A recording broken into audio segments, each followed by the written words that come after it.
Good afternoon, everyone. Welcome to the Circle of Life Coalition's monthly seminar. My name is Gary Hawkins, and I am the co-founder of the Circle of Life Coalition, which happened in 2008. Welcome to the program. Today, we have a very special topic. The name, what we're calling it, or what the presenters called it, is Down the Rabbit Hole, a journey of reclaiming and restoring a local African American cemetery. Fascinating topic. My two speakers today or presenters is Miss Rebecca Anstine. Am I pronouncing that correctly? Anstine? Yes. Okay. And Tina Charles, both who've got extensive experience in this area. I'd like to read their background, if I may. Rebecca graduated with a library service science degree from Shippensburg University and the University of Maryland. She worked as a school librarian, currently works part-time as a library public service specialist at HACC York campus. She has volunteered in the York County History Center Library and Archives Library. She serves on the board of the South Central Pennsylvania Genealogical Society, again, easy for me to say, and the board of Friends of Lebanon Cemetery. Researching the ancestors of her grandchildren led to more in-depth research of local African American families, cemeteries, and Civil War veterans of York County. And Tina graduated with a health information management degree from Rasmussen College and has worked remotely from home for over 25 years in medical records, contracting with various healthcare organizations nationwide. Researching her children's ancestry on their father's side led her to become a Find a Grave contributor. Her love of community service led her service with AmeriCorps and CASA, which stands for Court Appointed Special Advocate. In 2019, answering a call from community cleanup at Lebanon Cemetery, York, she decided to start a 501c3 nonprofit organization, Friends of Lebanon Cemetery, and currently serves as president of the board. So thank you, ladies, for being here. Phenomenal introducing you, and you have the floor. Hi, so I'm Tina Charles.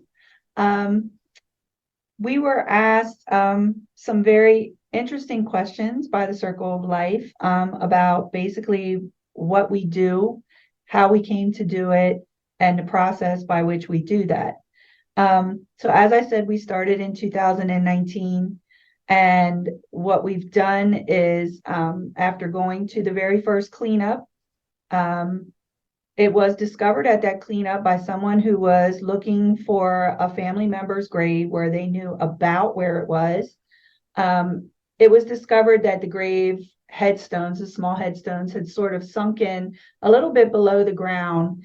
And everybody started frantically uncovering these headstones in this area.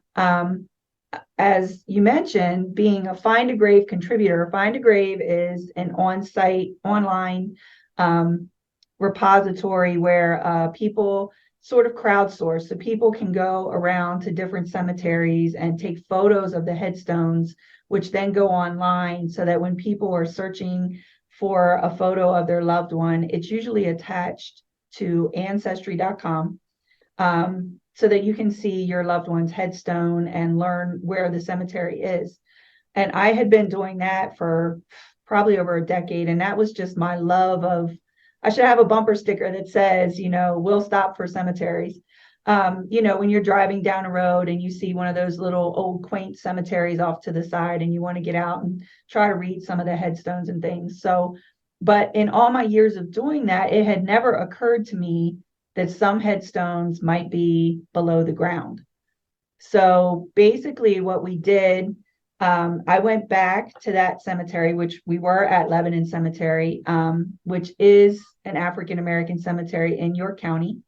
I went back there with some friends with some metal detectors on Memorial Day, and just walking down the row, we would get beeps from the metal detector because a lot of the temporary or smaller markers at Lebanon are actually made of aluminum, stamped aluminum and or tin, basically on a concrete block. So just in one small section, we would put a flag every time we got a beep. And just in one small section, and within an hour, we had found over 100 flags that we had placed. So that was a big wow factor for us, knowing that there were so many missing headstones that needed basically unearthed. So went back again with a group of volunteers, and what we did was we were, taking basic gardening tools, and we were uncovering and removing the top layer of dirt, grass, whatever, from these headstones, pulling them back up. At that time, we weren't really thinking ahead as to resetting the stones. So we were basically leaving a bunch of little holes everywhere. And we found that by the following year, when we would come back in the spring, due to the weather, water runoff, etc., the graves were basically covered again. So we then got with a preservationist, a cemetery headstone preservationist, who gave us the idea that we needed to place drainage gravel underneath these headstones. So that's what we started doing, was going back and addressing these sections, taking these headstones, lifting them up, placing drainage gravel underneath them to keep them from sinking back down again for now. But in that, every time we would reclaim a headstone, it was then like, who was this person? You had a name, you had a year of birth and a year of death, but ultimately, who was this person? And that led us to going home and starting to research some of these stories or these people, like online in different places.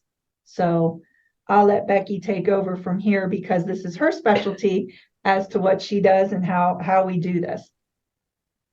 Hello, I'm Becky Anstine, and I think if I just click on share.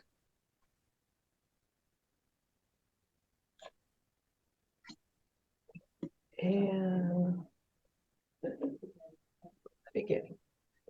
Okay, one of the things we have to do is prove that people are actually buried in the cemetery, and there are many ways that we have to go about doing this. And this is a case that I recently worked on, which William Walker was the Civil War veteran. There's a William Walker buried in Lebanon Cemetery, and there's also another William Walker. So these are the steps that I went through to try and figure out who we were talking about. When we go to do research, we have to find and we have to prove. And we make sure the information is correct and verified so that we can fill in that blank on those tombstones to tell their story. I have a rough checklist of things that I look at: obituaries, death certificates, pedigree charts, and family group sheets are something that I make up after I've done the research. I go to census records, city directories, newspaper articles, all sorts of whatever I can get my hands on to research. And I find these on a variety of different places. And there's a list, just a brief list of all the sources that get checked to see if we can find any information on a particular person. Now, there's a tombstone for William Walker that's in Lebanon Cemetery, and you can see it's starting to fade and needs to be cleaned. It lists him and it lists its wife. From newspapers.com, we came up with a brief obituary, and if you notice, it says he died at his late home in Washington, this state. Well, my question is, where is Washington in Pennsylvania? So, of course, one of the sources I went to was MapQuest, and I found out it's in Washington County and part of Pittsburgh. So I know that William Walker was living in Pittsburgh.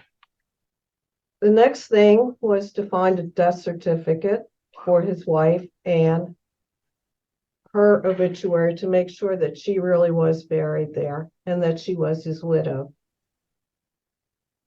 There's a Bible in the York County History Center, and this is a transcription of it. and it is for William Walker's wife, Charlotte. And if you notice down at the bottom, it gives his death date. And the interesting thing is that that Bible has 8 photographs of white and colored individuals, but none of those photographs were identified. So we don't really know who the people are in that Bible, but it's interesting. It's rare to find pictures. One of the problems is with William Walker, it showed a grave registration record that he had been in the Civil War. So my next step is to try and find the record to prove this. I go to Fold 3. It's a website. It's a subscription website that comes from the National Archives. Its primary focus is on military records, but it also has a lot of other information, and you can see just briefly what kind of records they might have. The first thing I did was to go down to what's called the Civil War Pension Index. And you can see it's broken down by states, by the branch of service that people were in. There are 2 William Walkers who were in that regiment, both about the same age, both in the same group. So now I have to decide which William Walker am I going to chase. And I picked the one from Chester County, Pennsylvania, because it's in our area. The next thing I looked for were their pension requests. And you can see I have 2 different pension requests from 2 different sources. One is from Ancestry and one is from Fold 3. And the important thing was the one gave a death date. So now I can go look for a death certificate. That's back to Ancestry.com, and you can see there's all kinds of information that they have. So I filter it. And I look for William Walker, who died in 1917. Well, there are 2 William Walkers that have death certificates. Obviously, the first one's not William Walker that fought in the Civil War. So I looked for the second William Walker. So now not only did I find him, but I found another burial record, just like the first one, only this time has the same company, same registration dates. But this William Walker is buried in Eden Cemetery in Collingdale, Delaware County. So I have to make sure that both of these William Walkers are not the same. I'm back to Ancestry to look for them in the 1900 census because I know they're both still alive. So William Walker, the Civil War veteran, is in the 1900 census, shows his wife, his birth date, and if I followed it through, it would give me other information on him. The other William Walker was living in Pittsburgh in Allegheny County, and there's his wife, Charlotte. So I definitely have 2 different William Walkers. The second one I know is not the Civil War veteran. So you find errors in information, and you want to prove that this information that you're going to post online for people to see is correct and that it's accurate.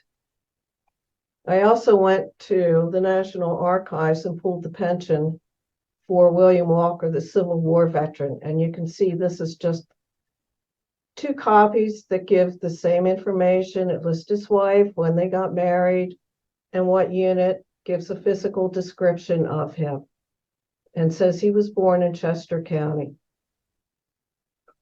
And this is also an affidavit that he presented and gave more information telling how he got injured and where he got injured and when.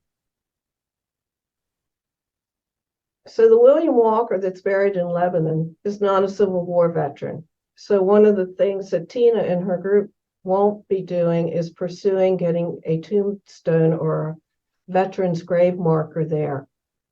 The information I found about him was that he couldn't read, he had no occupation, and he just could not be found in any other census records.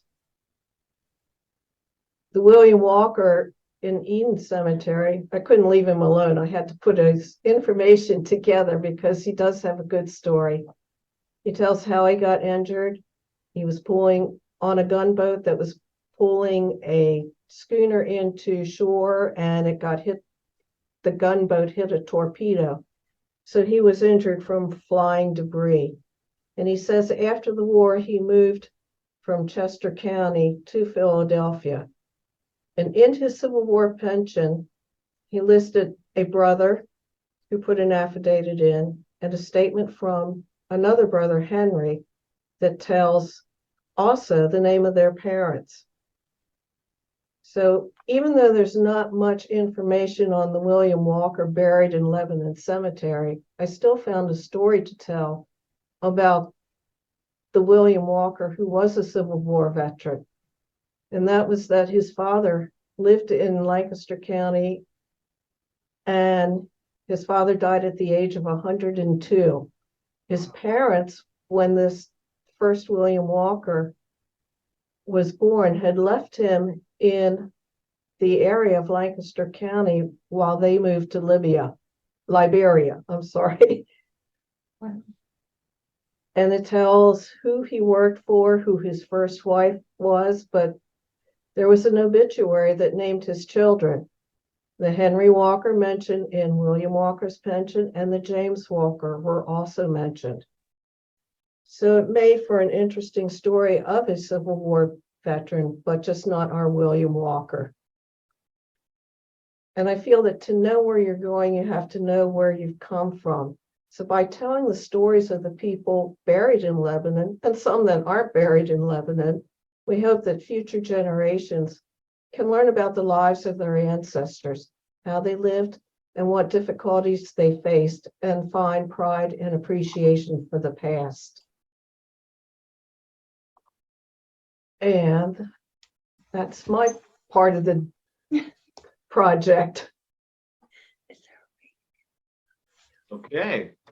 Do the PowerPoint. So yeah, so that's a good example of what, when we say we've gone down the rabbit hole, that's pretty much what we do. What we do is when we get started on research, we go home and, like I said, we have a name, we have a date of birth and a date of death. And usually the first place that we'll look is newspapers.com. We're fortunate here in York County because York County has scanned in a huge majority of its newspapers that are accessible through newspapers.com. It is a subscription site, but with that, we can put that person's name in and search specifically for them.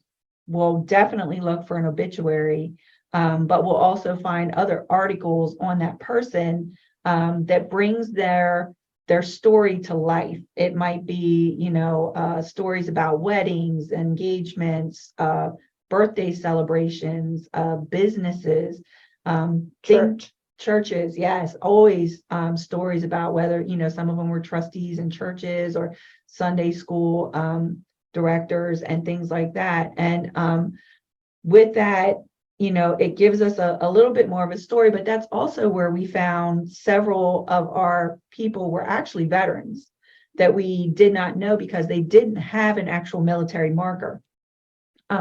We also, when we go into ancestry.com, which is a subscription site, but there is a free one called Family Search. Becky had that on her presentation, but there you can find death certificates.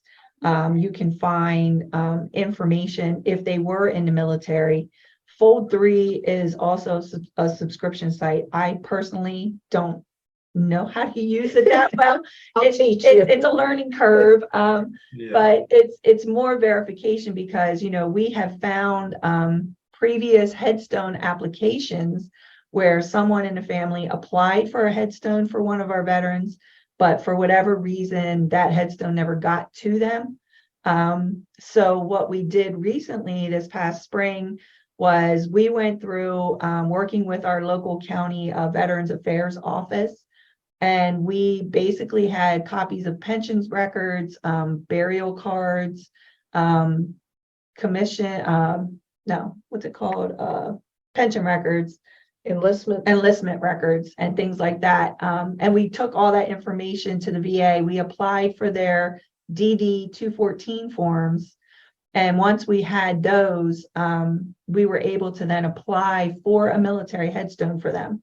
So this past spring, we actually applied for 15 in total, but we only got 12 that actually came through. We are still waiting on another 3 that we had to appeal, because the thing with the VA, they have several rules and things in place for getting military headstones, and some of them considered the small 12-inch long temporary marker, we call those temporary markers, to be a privately purchased headstone. But we have to give them documentation to assure that we will discard that temporary marker once we actually place the military headstone. So with that, this coming spring, we're currently adding another 5 veterans on to be able to get them their military headstones, place them for them. And with that, we had a nice unveiling of the headstones, a ceremony mainly for the families, any descendants that we could track down and have them come and, finally be able to see their loved one have their military honors. That's amazing. So with that too, another big thing that we just started, so for Martin Luther King Day, we had actually we had an article on the work that we do that came out on CNN. And with that, we had the National Cemetery Administration from Washington, D.C. reach out to us.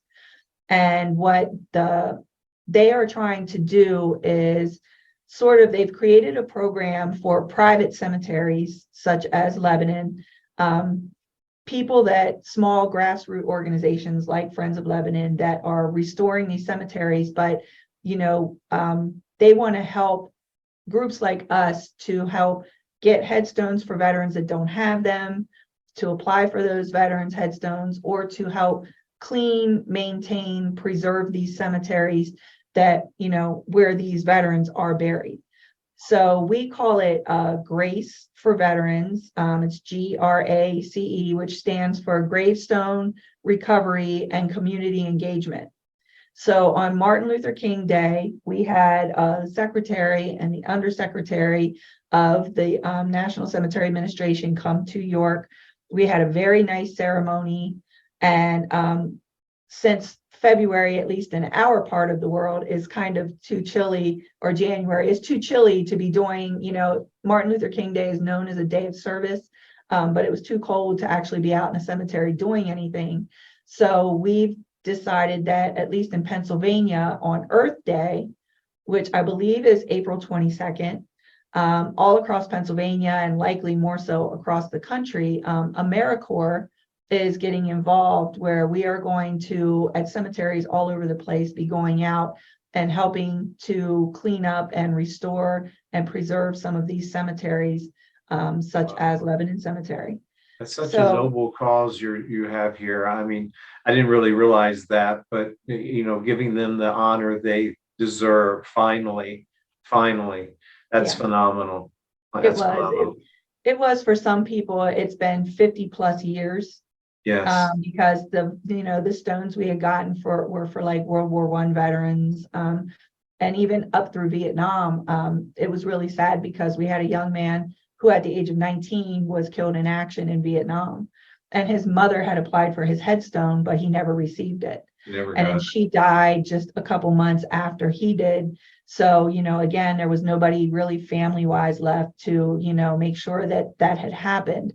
So his younger siblings at the time, were too young.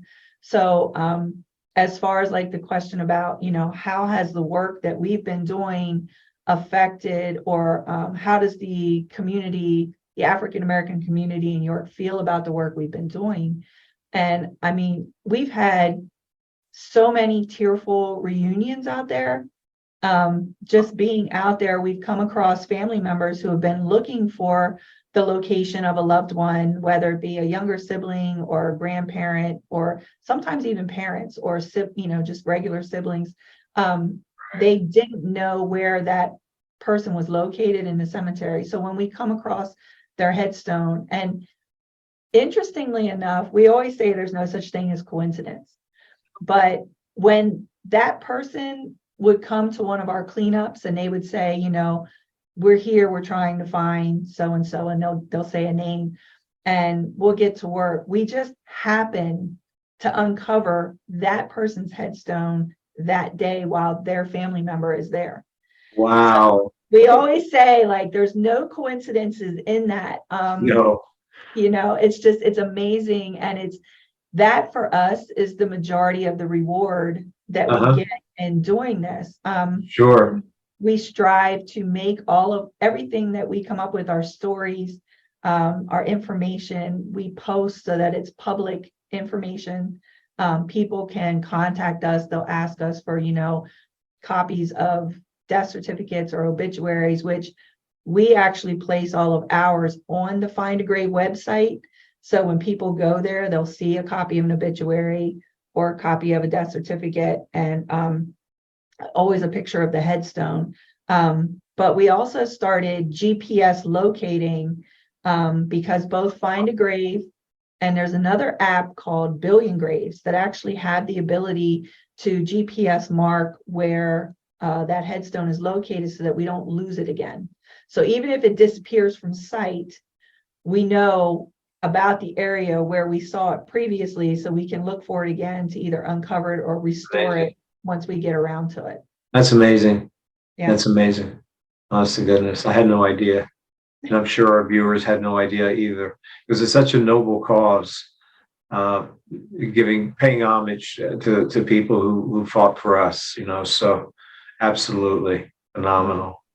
The stories that you find too when you're doing the research about people and learning, we found so many connections with these stories and the interaction. And one of the widows of the Civil War veterans owned 2 houses that she rented to other Civil War veterans to live in as they got older. And the injuries that they suffered and what they went through when they were actually fighting. Mm-hmm. We Yeah. found 2 copies of letters that were written by Civil War veterans, and one described being at the bedside of his brother as he was dying from wounds that he had suffered. And he was sending this letter back to his father. Wow. That's amazing. Can I ask, do you have the best source of information you go to? Is there any one site that you go to where you get the most, or is it just a collection of everything? It's just a collection, because one ancestry might lead me to fold 3, and it's always the newspapers, and the Library of Congress is putting newspapers online, and I search them. I also search deeds, because properties tie in, and I'll go out and probate files. That must be a phenomenal undertaking and a lot of time that you put into this. Yeah, it's so funny because Becky started this long before Friends of Lebanon had come along. And I'll never forget when she showed up to one of our cleanups. And I mean, she had binders, like the big, thick binders with everyone's death certificate in it for people that were buried in Lebanon. And she was like, let me know who you're finding, what you're doing. She was like, because I guarantee you, I probably already have researched them, or I have information on their family. And it is, like when we go home and we're looking up someone, and then we always have what we call wow moments, where we're communicating late at night via messenger, or we're on our computers, or we're on the phone with each other, and we're like, oh, I found this. I mean, even recently, and newspapers.com. So every newspapers back then were just like a huge gossip rag, because, granted, there Sure, was you a learned. news report, but there Mhm. wasn't. So, someone could have been visiting, and all of this stuff is so, we call it defining the dash. But, even like with our veterans, okay, so we know that this person was a veteran, they served in the Civil War or World War I, but what did they do in their regular lives? Right. So that's where we find out about, relationships and marriages, and you know, it was a wow moment for us too. We went down to the Smithsonian, the African American Museum, and they actually had displays on people that were buried in Lebanon. Like they had a whole display, and that's what we were like, trying not to yell in the museum, but we're like, oh my and it was Yes. just like, okay, then locally, we're not talking about these people. So Right. now we've kind of started this whole thing, like with the local schools and the colleges and everything, to, hashtag learn local, like it's Black History Month. Let's talk about our local Black history, because we have people who were on a national level, being studied and written essays, and researched and contributed on a national level to like medical associations. Our one physician, Dr. George Bowles, and the University of Virginia turned out was looking for someone that we had buried, Reverend Jesse Coles, who had been enslaved in Virginia at the time of the Civil War. But once the Civil War broke out and the Union troops came close, he made a break for it, ran across the Union lines, and then made his way up to Connecticut, where he then enlisted, fought. But while he was in Connecticut, he put an ad in the newspaper, which was common back then, for freed Blacks to search for their family members. And he was searching for any information on his mother and his brothers who were enslaved. He listed the gentleman who had enslaved them at the time. And we do know then, at the time of his death, that he at least did find one of his brothers, because in his will, Becky talked about going to probate records, he did leave his clothing to his brother. So we do know then that he at least found at least one of his brothers, to be able to know that. But he was finding his story. He became a pastor in the African Methodist Episcopal Zion Church, the AMEZ church circuit, and ended up in New York. But he also, when he was in New York, helped petition and fundraise for Grant's tomb. He petitioned the Wow. mayor of New York to try to get that monument for Grant. He was a huge part of that. So again, just searching for people through different newspaper articles all around, and coming up with all of these stories. You It's learned so much. it has been. Yeah. There was similar when we talk about the cases of mixing people up. So we had found a John Terry that was listed in our thing. So what we found was, we found enlistment records for two John Terrys who were very similar in age in York at the same time. I believe it was for World War One.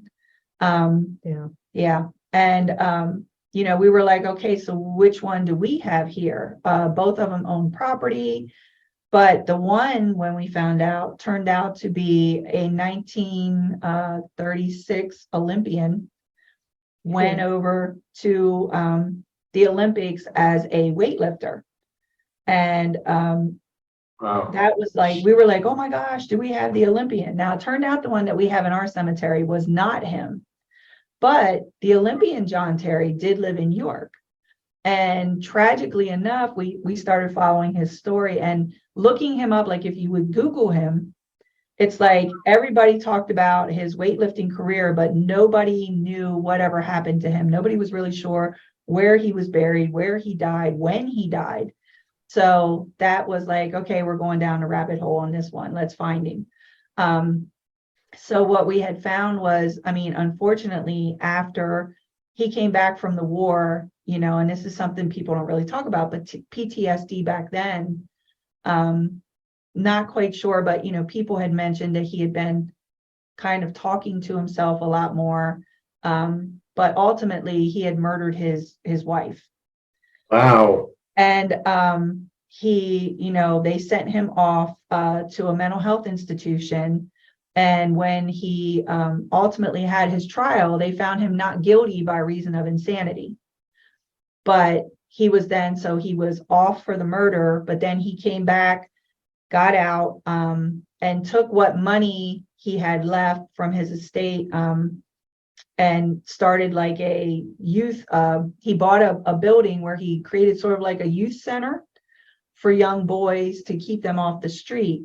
Now, him and his wife had 2 daughters who were raised by someone else in the city, but then he just disappeared one day, and we couldn't find him on census records or anywhere. It was just like he just disappeared. And so one of our researchers said, well, let me find his mother, his sister. She found where they were buried, which was in Pittsburgh.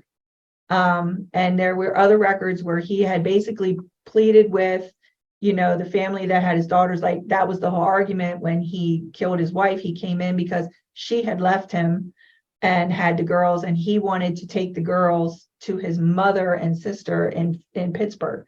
But that was the argument, and then he ended up shooting her and killing her. But so we looked in Pittsburgh, we traced the rest of the family, the cemetery they were at, and we found John Terry.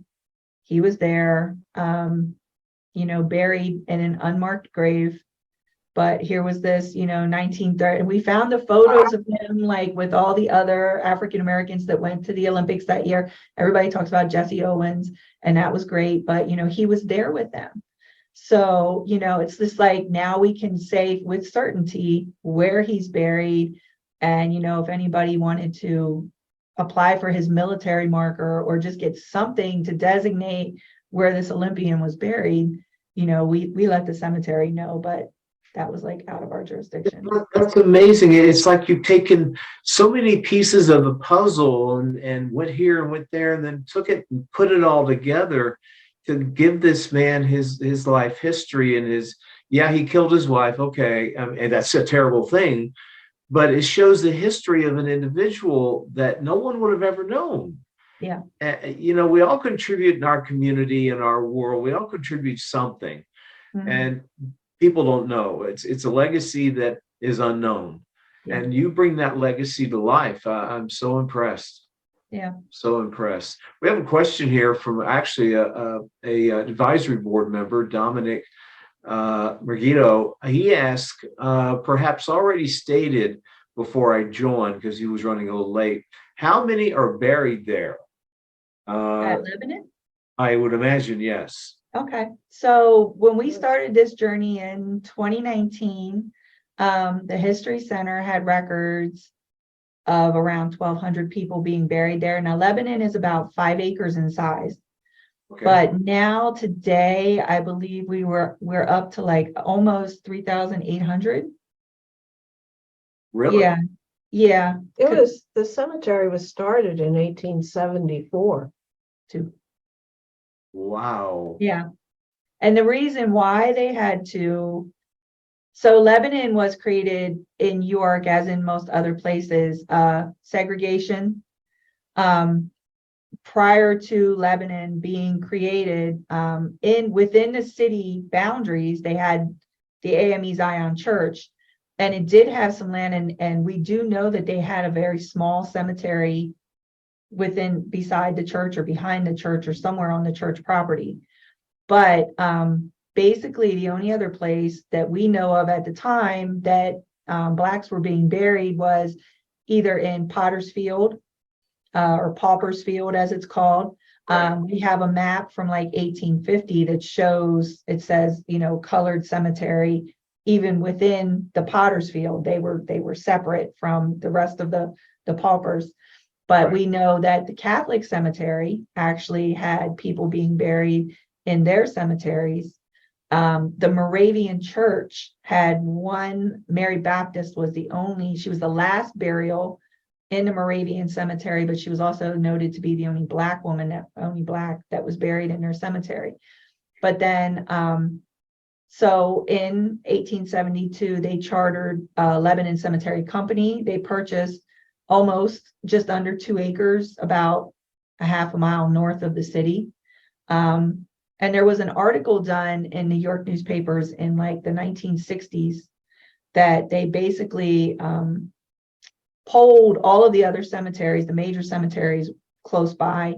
And a lot of them had stated that it was either in their charter that Blacks could not be buried there, or that they believed that, it wasn't in their charter. They didn't have a specific rule against it, but they didn't think that their lot holders would be comfortable if they were to sell lots, and have Blacks interred there. And that was all the way up through the 1960s. So 60s. yeah, Really? 1960s, yeah. So Lebanon is the largest Black cemetery within York County and still operable. There are some smaller ones in the There's southern, 5 other cemeteries yeah, that are still, 2 of them are still active. One isn't. There's one in Wrightsville, and I'm not sure if that's still, I haven't seen anything. I don't know. I think the groundskeeper said he buried someone recently. Okay. Okay. That's a heck of a way to find out. Yeah, But there are actually 6 cemeteries, known cemeteries. We know that there are some cemeteries that were family cemeteries on their properties that have Okay. been lost through the years. Okay. And there are a couple cemeteries where there are African Americans buried. They were integrated, but it was very small. Right. Do you find that anyone was buried on their own property? Oh, yeah. yeah, I Okay. have it. yeah. We have At death least- certificates that say at home. Yeah, at least 2 families that I know of in the southern end of the county were burying on their own property. Mm-hmm. Today, that's not legal, I would imagine, right? No, it actually is. Is it? Okay. So Okay. the funny thing, going down a rabbit hole too, that we've learned so much more than what we wanted to learn about cemetery and cemetery laws, or the lack of. And like Pennsylvania has very few actual regulations when it comes to burials. You can bury, in your backyard if you want. There's no real law saying that you cannot do that, as long as it's noted. And I know that for cemeteries that are active, that are still selling lots, they are supposed to be regulated by the Real Estate Commission, meaning they are to be registered with the Real Estate Commission. And with that comes, if you're a new cemetery, they make you put 15% of every lot you sell into a perpetual trust account.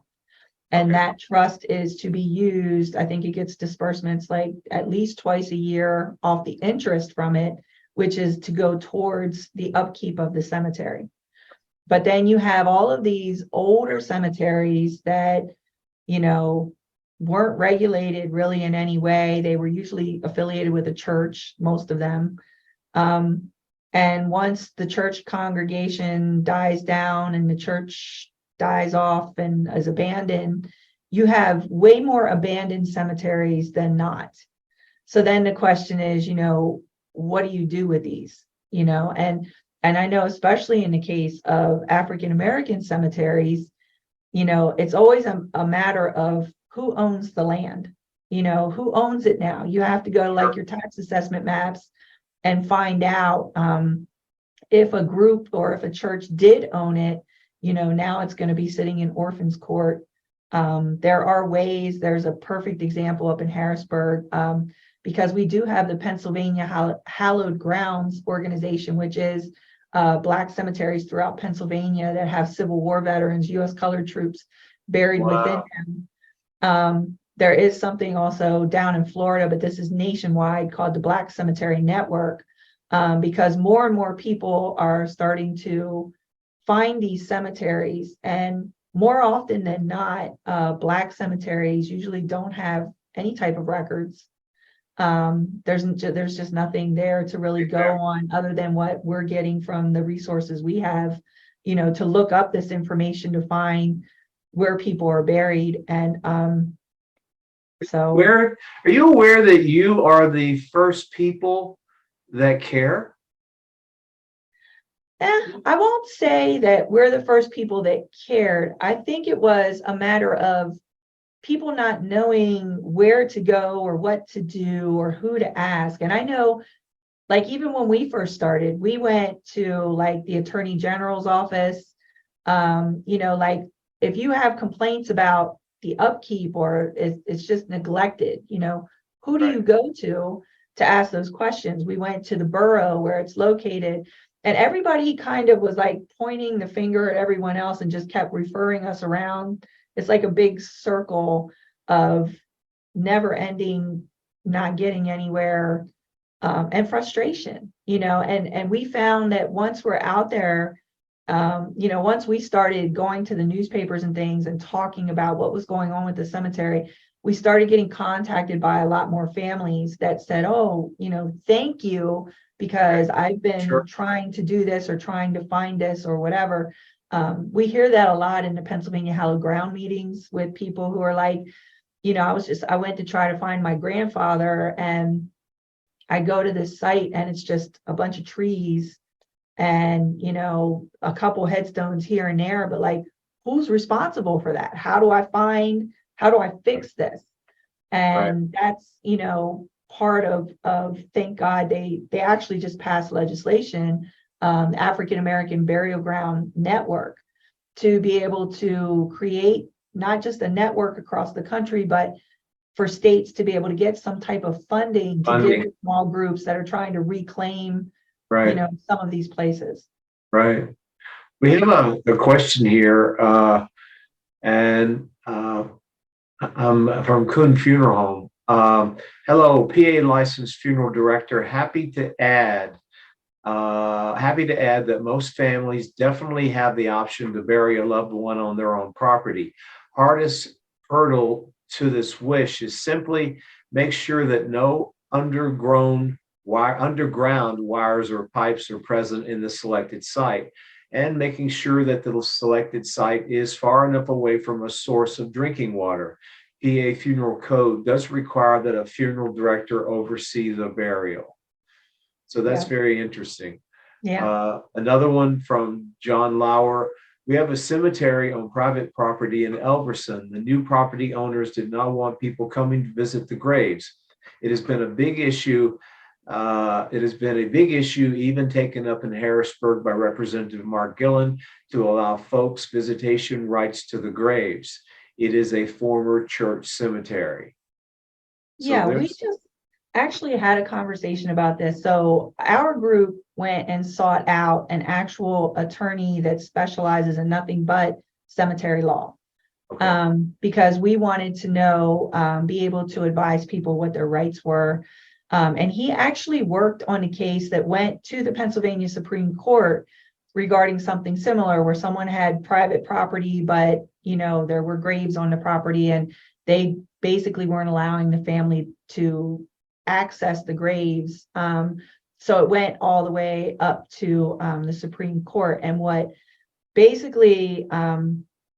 it boiled down to was that in Pennsylvania, you have the right to access graves, whether they're on private property or not. Now, it would be nice for you to, even if like they put up for like abandoned cemeteries, but whoever ends up owning them, some type of signage to give people like access. You can have access during these days and these times, but they can't deny you total visitation or access to those graves. So, usually when people buy property, it's denoted somewhere within the deed that there are graves on the site, or there is a cemetery of some sort, and Right. they are then to be stewards of that cemetery. Oh, that cemetery. Yeah, Wow. so you do have the right to visitation. They have to make a way for you to access it some way, shape, or form, even if it's only like one day. But Wow. they're supposed to do that. But I would definitely tell people, like, get in touch with an attorney that deals in cemetery law. Right. But there is that law there that says, like, people should have access. And Lincoln Cemetery in Gettysburg is a very good example. Lincoln Cemetery is an all-black cemetery that was created by the Goodfellows, which Basil Biggs. We actually have his grandson in our cemetery, but Basil Biggs was a veterinarian and a farmer in Gettysburg. Okay. But when the Civil War was over and they had all of those bodies everywhere, and decided to create a national cemetery to dig up the soldiers and reinter them, he was basically the one that did that. Did he? Okay. And Okay. with the money that he got doing that, he got with some guys and they created Lincoln Cemetery to have a place, because despite creating the National Cemetery, the U.S. colored troops were not allowed to be buried with their fellow Union soldiers, even though they had all died on the same battleground. So he wanted to create a place to be able to inter those those U.S. colored troops.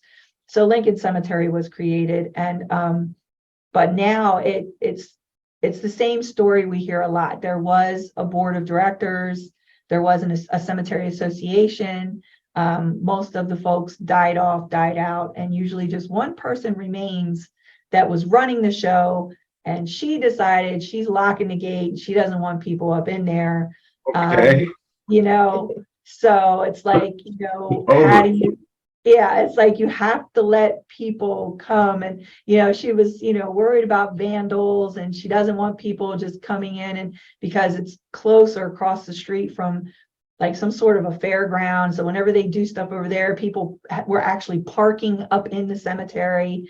And, she was just like freaked out about it. But, you have to understand these rules and things, and you have to be able to let people have some type of access to the grave.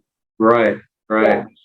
John also added to his thing about the cemetery on private property. He said the new property owner was just an ordinary person known to the community for years, a former kindergarten teacher.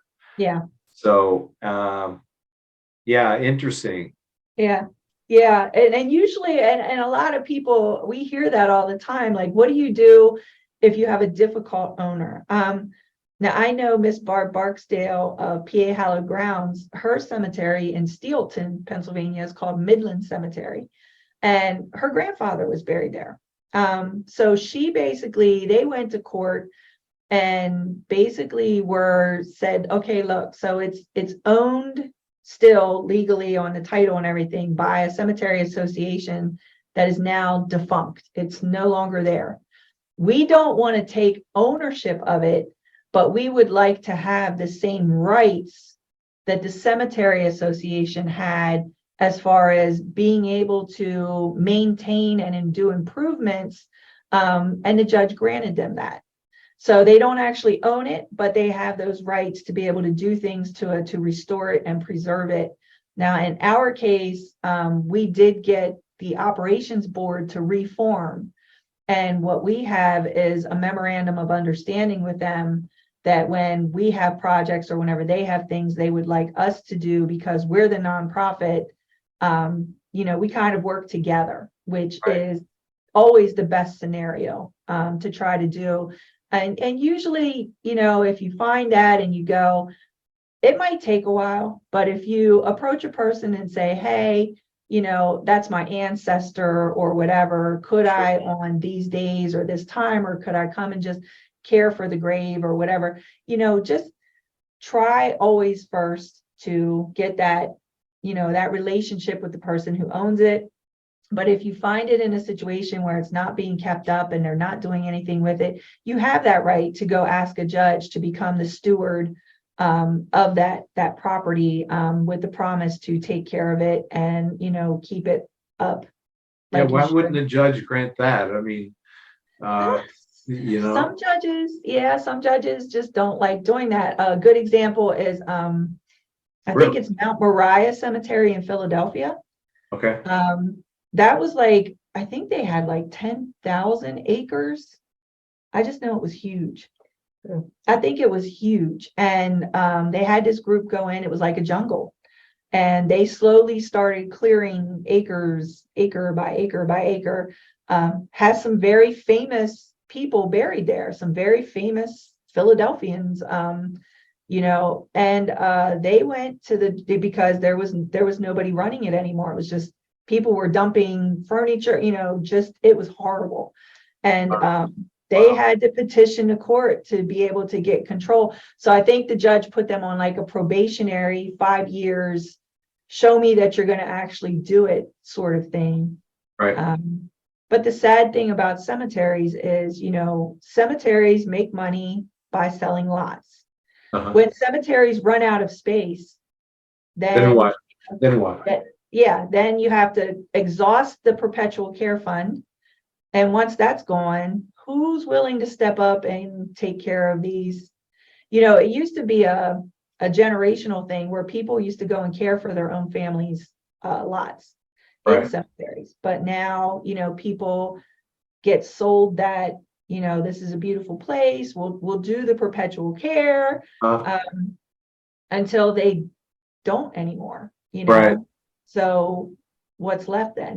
Then you have volunteers like us that come in and say, hey, we need money to mowing. Mowing is always the most expensive, getting someone to mow because it's very labor intensive to go around the headstones with weed whackers and things like that to be able to Sure. properly care for it without damaging anything. Right. Right. Question from Dominic. Can donations be made through your website? Yes, if you go to our website, which is www.friendsoflebanoncemetery.com, there is a link on there for PayPal. We do donations. We're going to probably be launching soon. We have a couple projects that we're doing, that we're going to do like fundraisers for, simple things like, and ours is more about bringing the history of the people that are interred there to light. So we even have a tour we're going to start downtown in York City called Paved Over Prominence Project. We call it POP. Because when we were researching a lot of these people, we would go, get their addresses or where their businesses were or their churches. And we go to look it up and, oh, it's an empty lot or it's a parking lot or it's Parking lot. Oh, yeah, a lot of parking lots. So we started a tour just within like a 4-block radius of, these are, and a lot of the houses that we have were people who were involved. They were Underground railroad conductors. We know about a lot of the people on the outskirts of York, and their houses are and we're in the process of getting a federal, a national historic marker placed for Lebanon. But yeah, so we want to be able to tell these people's stories. So we're coming up with ideas using technology today, alternate reality for people to maybe do some more self-guided tours and things, right. to be able to access those. But between that, it's always the research is the most labor intensive where, Got to be, and then putting it all together like a jigsaw puzzle. yeah. And even then, but the pieces don't always all fit, but you try to make it work. Yeah. That's amazing, ladies. Yeah. We've come to the end of the hour. Okay. I just have to say thank you so much for being here. What you do is a noble work. It's not just a work, or it appears to be a passion that both of you have, Yeah. that comes from within, and it's driven by something more than you. bigger than you. So so thank you so much. This video will be seen, this seminar will be seen up on our our YouTube channel, on our website, on our Facebook page. So if you have friends whom you would like to view this, couple days it'll be up, so check it out. Good. Yes, thank you, ladies. Also, I just want to note that next month, March 2nd, we'll be having Marcia Goodman Hinterschnitz. She's the Director of Planning and Development for the Council on Chemical Abuse, COCA. She'll be presenting the opioid epidemic in Berks County, the evolution of the opioid epidemic and the local response, and what it's doing to our community. So that's Thursday, March 2nd, 12 noon. Please plan on joining us. And ladies, thank you so much again. Thank Seriously, you for having us. Yeah. from the Thank bottom you. of my heart, thank you. Noble cause. Thank you. Thank you. You take care. And you take care too, ladies and gentlemen. We'll see you next month here on the Circle of Life Coalition's monthly seminar. Have a great day. Bye-bye. Thank you. Bye-bye. Thank you.